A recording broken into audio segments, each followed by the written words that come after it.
Welcome to the 14th lecture on representations of finite groups.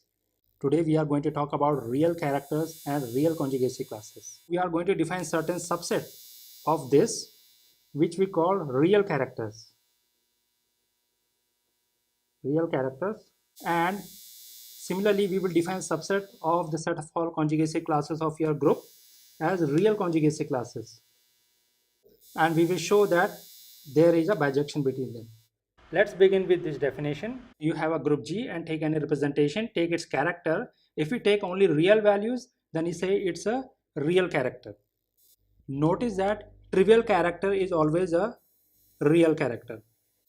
The trivial character of any group is a real character. Let's consider another example. Take G to be the cyclic group of order 2. Then we know that it has two distinct characters. I can list them down. Chi1 from G to C star. Okay, so chi1 of any group element is just a complex number 1, and chi2 from G to C star. Chi2 of 0 bar is 1, and chi2 of 1 bar is just set as -1. So thus all characters of the cyclic group of order 2 are real. Take G to be the symmetric group on 3 letters. Then we know that G has 2 degree 1 representations, 2 irreducible characters of degree 1. One is the trivial character, of course, and other is the sign character, and they both are real valued. In fact, if you recall the only degree 2 irreducible representation of the symmetric group S3, then you see that it's again real valued. Then all characters of S3 are real. Let's see another example. Take G to be the cyclic group of order n, where n is odd. Then we know that the cyclic group of order n has n irreducible characters, and they in fact map onto the nth roots of unity. Since n is odd, the only real root of unity is the trivial root of unity. So therefore, its only real character will be the trivial character. G has no non-trivial real character. Let phi from G to GLNC be a representation of the group G. Conjugate representation, which we denote by phi bar, from G again to GLNC is defined as, so phi bar will take a group element and look at the matrix that we associate to the group G under the original representation phi G and take its complex conjugate. My claim is that it is indeed a representation. First, notice that if phi G is in GLNC, then phi G bar is also in GLNC. G and H are two elements of the group G. Then you see that what is phi bar of GH? That by definition is same as phi of GH whole bar, but then phi is a homomorphism, that is same as phi G into phi H whole bar, but this distributes, so that is same as phi G bar into phi H bar, and that is same as phi bar of G into phi bar of H. Hence, phi bar is a representation of the group G. Let us make some observations about this conjugate representation proposition. Character of phi bar is just same as character of phi and take its complex conjugate. Phi is irreducible if and only if phi bar is irreducible.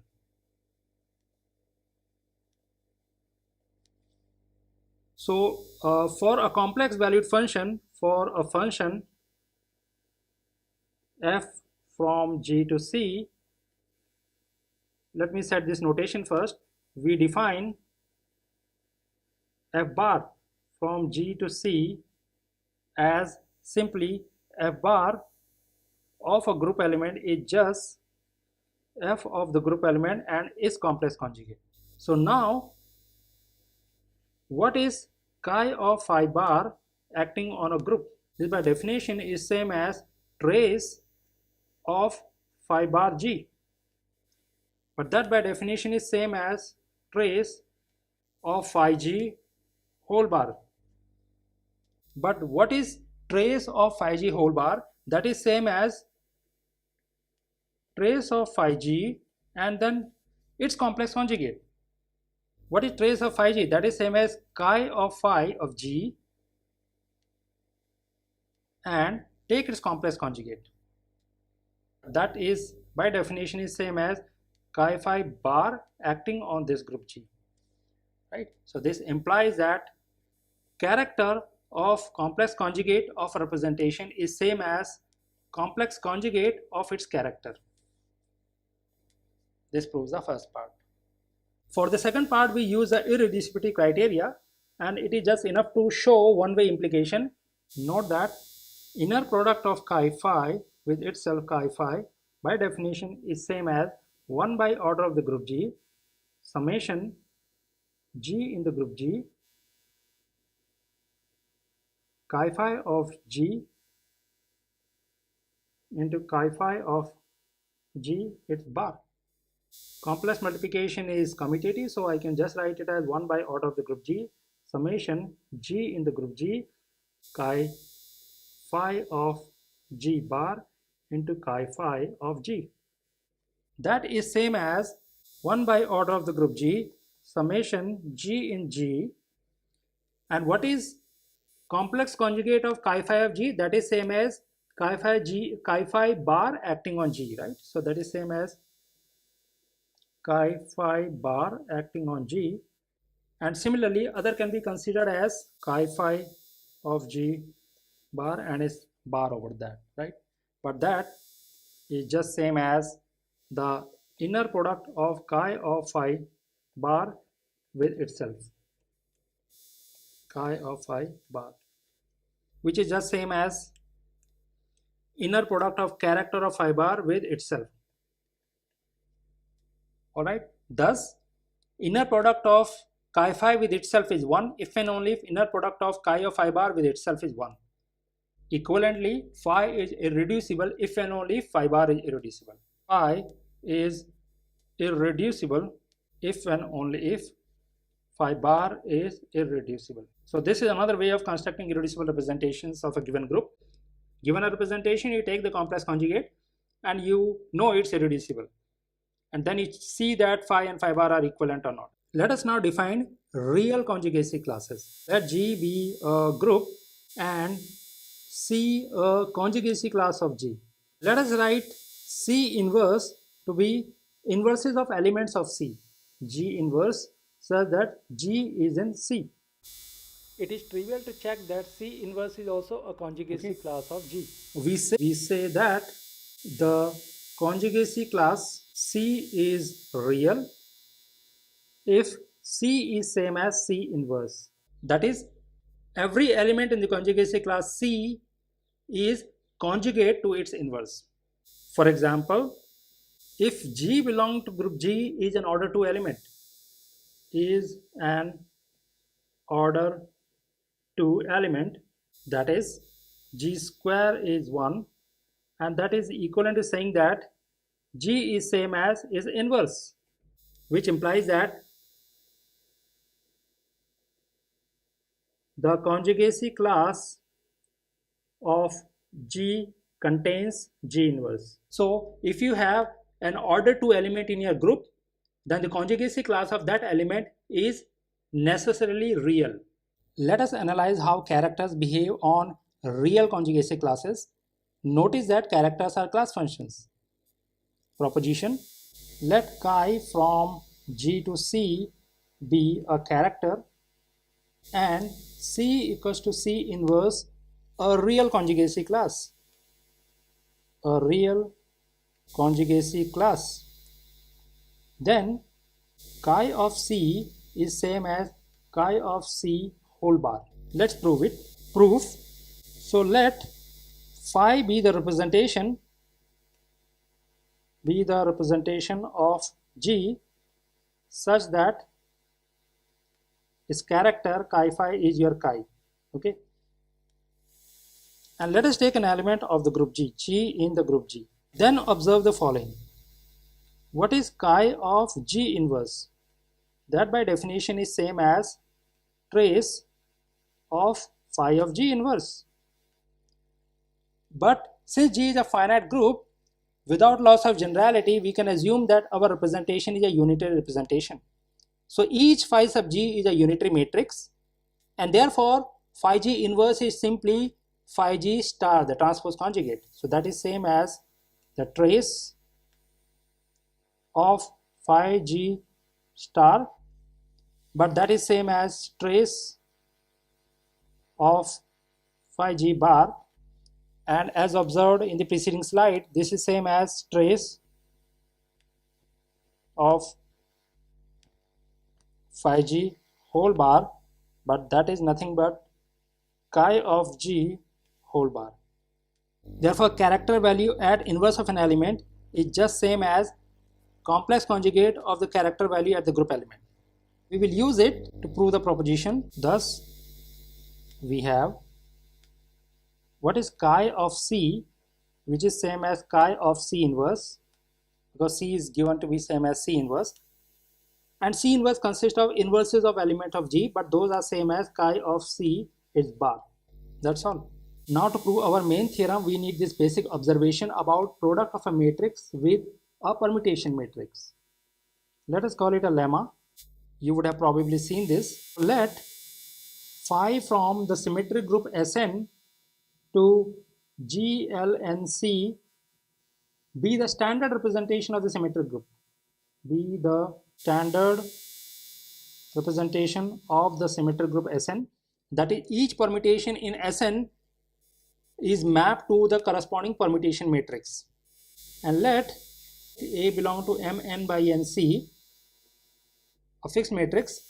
Then for sigma belonging to the symmetric group Sn, look at the product matrix. Phi sigma into A is obtained from A by permuting the rows of A according to sigma.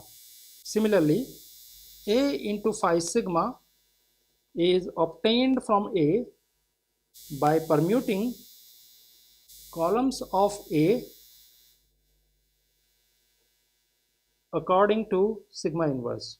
I have rephrased this result in the form of representation theory, but it's a basic fact that if you take any matrix and pre-multiply it by a permutation matrix, then that can be obtained from A by permuting rows of A according to the permutation sigma.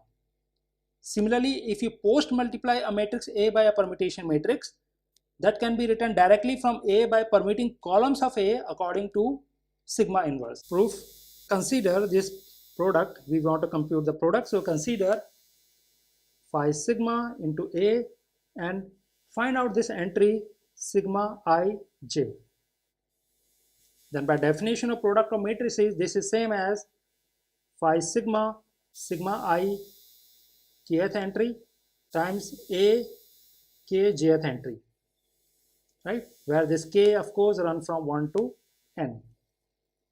All right, but this is just same as A ij. Notice that phi sigma, and if you want to look at its sigma I and kth entry, but phi is the standard representation of symmetric group. So therefore we know what its entries are. This by definition is same as 1 if k is I and 0 otherwise. Thus phi sigma into A is obtained from A by permuting rows of A according to sigma. For the other case, notice that A into phi sigma, I can simply write it as phi sigma transpose into A transpose and then whole transpose.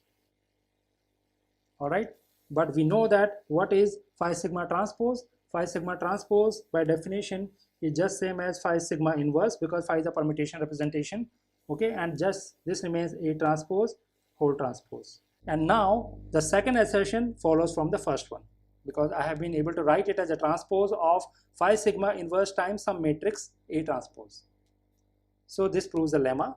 Now let us prove the main theorem of today's lecture. It's attributed to Burnside. Let G be a finite group, then the number of real irreducible characters of G is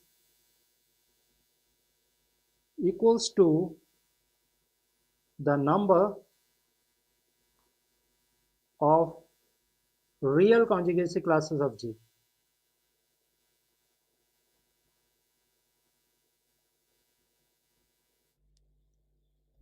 Very nice theorem. Let us prove it. Let K be the total number of conjugacy classes in G. Classes in G. Let us enumerate them. So let C1, C2 and so on, Ck be the conjugacy classes. And we know that it is same as a number of irreducible characters. So let chi1, chi2 and so on, chi be the irreducible characters of the group G. Recall that we have defined two operations, one on the set of all conjugacy classes and other on the set of all irreducible characters of the group G. If you take any conjugacy class, then you can define its inverse, C inverse, which is again a conjugacy class, because if two elements X and Y are conjugate to each other, then X inverse and Y inverse are also conjugate to each other. Similarly, if you take any irreducible character chi I and take its complex conjugate chi I bar, it's again an irreducible character. Okay, in fact it is the character of the complex conjugate of the representation giving the original character. So we have these two operations, one on the set of conjugacy classes and other on the set of all irreducible characters of the group G. So this gives rise to two permutations. Define two permutations alpha and beta in the symmetric group Sk by the following rule. So if we take any character chi I and take its complex conjugate, it is again an irreducible character. So therefore it should coincide with one of the characters from chi1 to chi k. So therefore this is same as chi of alpha of I, okay, for some permutation alpha of Sk.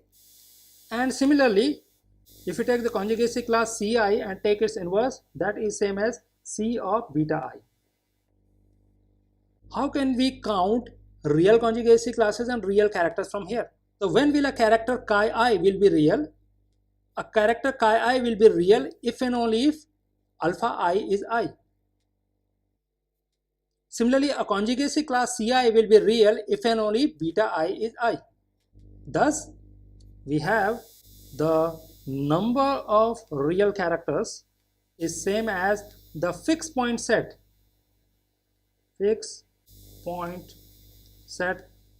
of alpha, and the number of real conjugacy classes is same as the fixed point set of beta.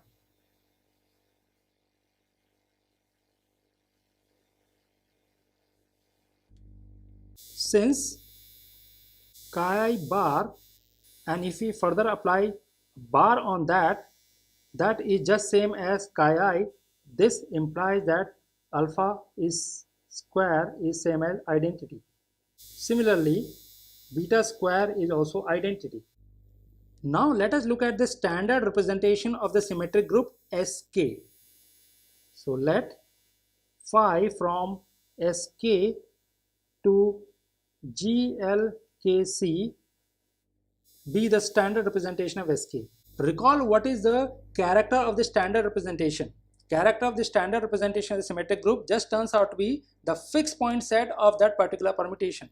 Then chi phi in particular of alpha is just going to be the number of fixed points of alpha. equals to number of fixed points of alpha. Similarly, chi phi of beta equals to the number of fixed points of beta. Thus, to show that the number of real conjugacy classes is same as the number of real characters is equivalent to saying that the number of fixed points of alpha is same as the number of fixed points of beta. That is to say that chi phi of alpha is same as chi phi of beta. Let A be the character table of the group G. Recall that a character table is a matrix where the columns are indexed by the conjugacy classes and the rows are indexed by the irreducible character. Also, recall the fact that columns of a character table are orthogonal. Therefore, character table is always invertible. By the preceding lemma, the matrix phi alpha into A is obtained from A by permuting the rows of A according to the permutation alpha. But alpha maps chi I to chi I bar. This implies that phi alpha into A is simply A bar. Similarly, A into phi beta is obtained from the matrix A by permuting columns of A according to beta inverse, which is same as beta. Recall that chi of C inverse is same as chi of C whole bar for any conjugacy class C and any character chi. Thus, we get the following, that phi alpha times A is just same as A bar, but A bar is also same as A times phi beta.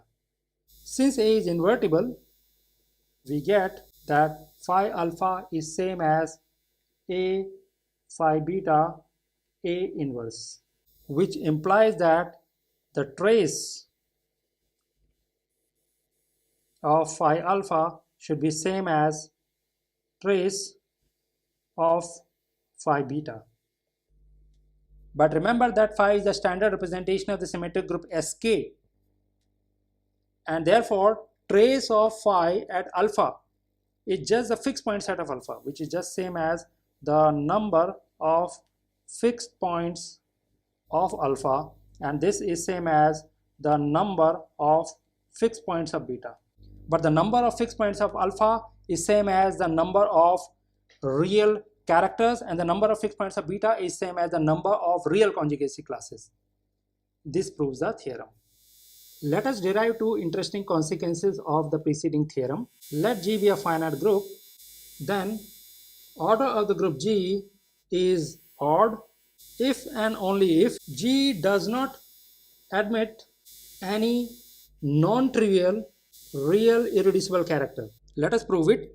By the preceding theorem, we know that in a finite group, the number of real conjugacy classes is same as the number of real irreducible characters. So thus, to prove the proposition, it is equivalent to showing that a group G is of odd order if and only if its only real conjugacy class is that of the identity element. Suppose that order of the group G is even. Then by Cayley's theorem, 2 divides order of the group G. Then there exists an element G belonging to G such that G is of order 2, that is G square is 1. That is, G is same as its inverse. But that would imply that conjugacy class of G is same as the conjugacy class of G inverse. Class of G inverse. But G is a non-trivial element. This contradicts the hypothesis. Therefore, if conjugacy class of the identity is the only real conjugacy class in the group G, then order of the group G must be odd. Conversely, suppose that G admits a non-trivial real conjugacy class. Let us denote this conjugacy class by C. Let C be this conjugacy class.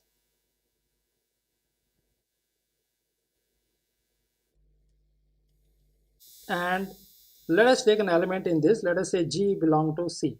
Consider the centralizer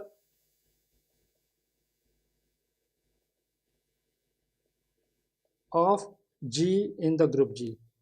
That is, centralizer of G in the group G by definition is all those H in G which commute with this, that is Hg equal to Gh.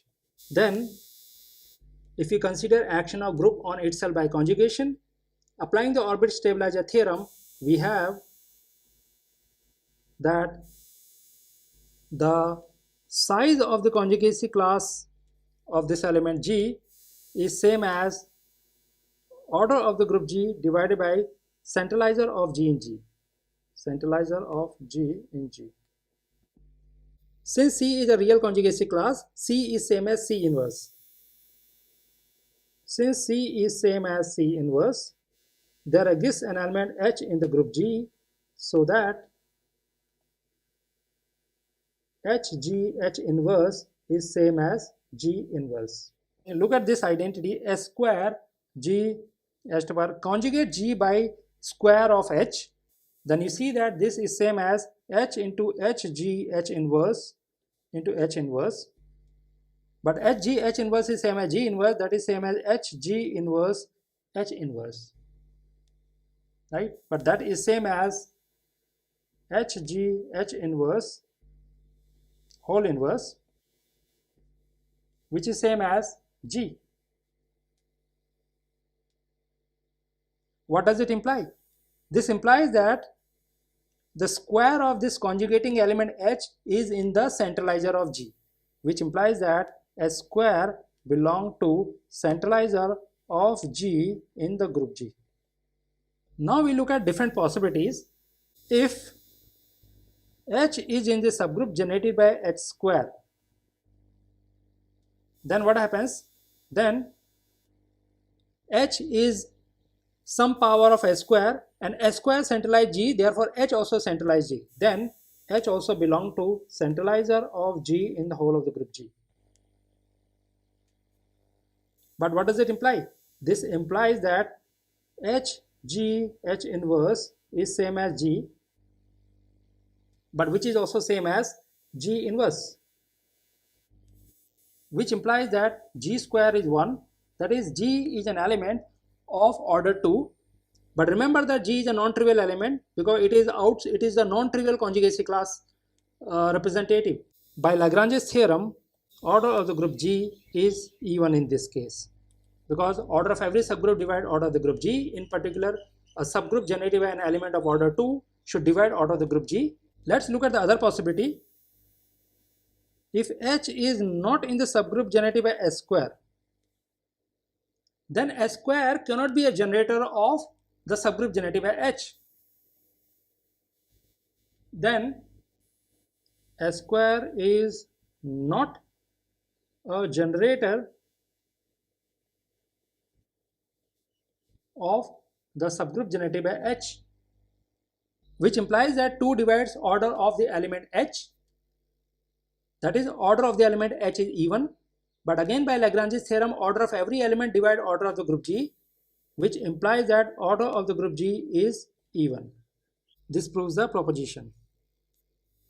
Let us conclude this lecture by deriving a nice result of Burnside. Let G be a group of odd order. Let G be an odd order group, and K be the number of conjugacy classes in G, and K be the number of conjugacy classes in G.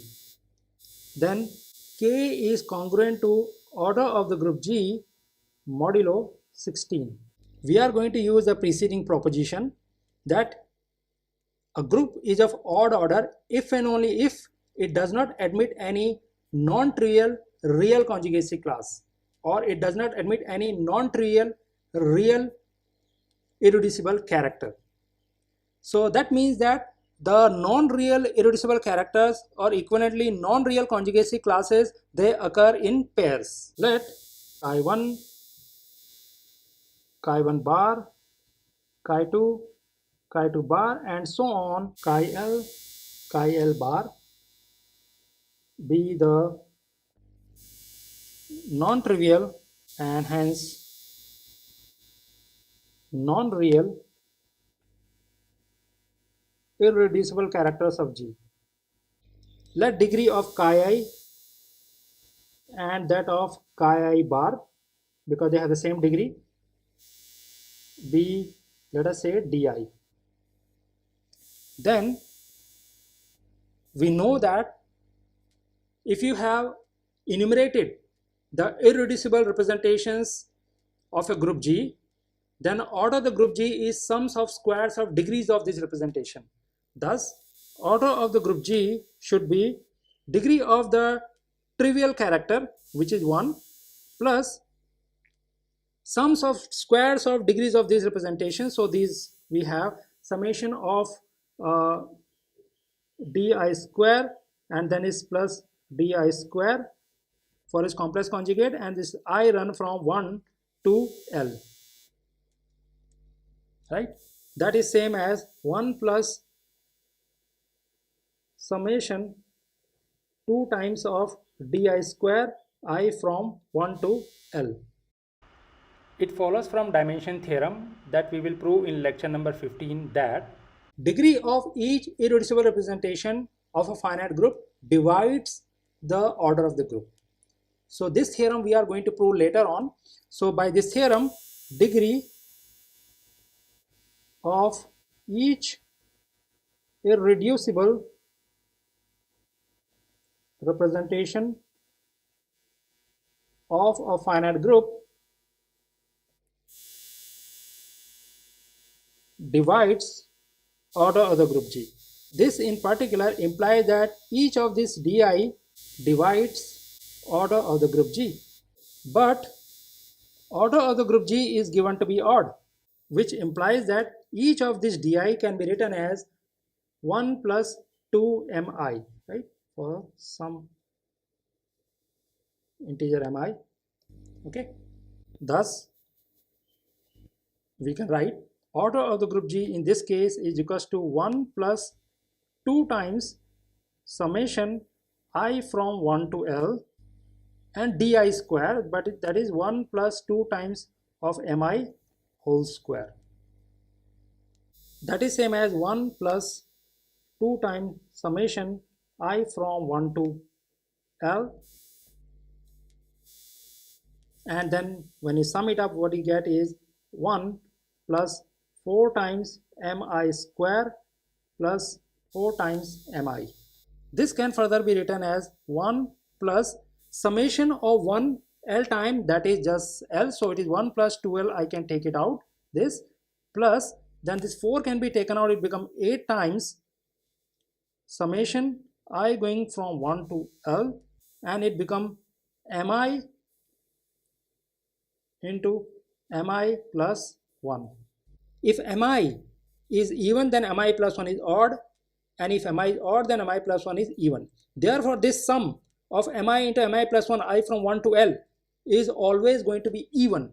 So if you read mod 16, this vanishes. So therefore, this is congruent to 1 plus 2L mod 16. Now to complete the proof, just recall that in a finite group, the number of conjugacy classes is same as the number of irreducible characters. The number of conjugacy classes is given to be k, which should be same as the total number of irreducible characters, and we have enumerated the non-real ones as chi1 bar, chi2 bar, and chi L bar. So there are 2L of them plus 1 trivial character, so 1 plus 2L. So this implies that order of the group G is congruent to K mod 16. This completes the proof of the theorem. So I will stop here. Thank you.